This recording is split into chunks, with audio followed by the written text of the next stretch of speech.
আসসালামু আলাইকুম। আজ অনেক দিন পর একটা ভিডিওতে আপনাদের জন্য ভয়েস দিচ্ছি। আজকে চলে গিয়েছিলাম আমার দুটি ছোট তুত্তুরি বুড়িকে নিয়ে খানাসে। এখন তারা দুজনেই মোটামুটি বাহিরে গেলে প্রচুর প্রচুর পরিমাণের খুশি হয়।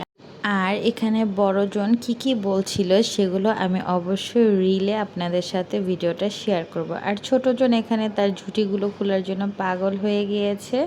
সে চুল বেঁধে রাখতেই চায় না। সে অনেক প্রচেষ্টা চালাচ্ছিল তার চুলটা ওপেন করার জন্য। তারপর খেলে যখন ক্লান্ত হয়ে গিয়েছে, এখন দুজন বসে বসে কার্টুন দেখছিল। আর আমরা তো খাবার অর্ডার করে দিয়েছিলাম, সে খাবার আসার জন্য অনেক টাইম লাগছিল। এখানে খাবার অর্ডার করার পর 20 থেকে 25 মিনিটের মতো টাইম লেগে যায়।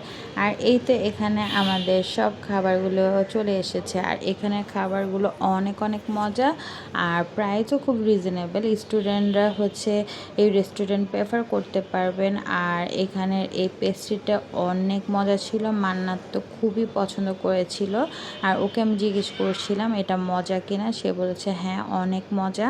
আমার কাছে ঠান্ডা খাবার খুবই ভালো লাগে, তো আমার কাছে কোল্ড কফিটা খুবই ভালো লেগেছিল। তো আজকের ভিডিও এই পর্যন্ত। ভিডিওটা ভালো লাগলে অবশ্যই ফ্রেন্ড এবং ফ্যামিলির সাথে শেয়ার করবেন। আল্লাহ হাফিজ।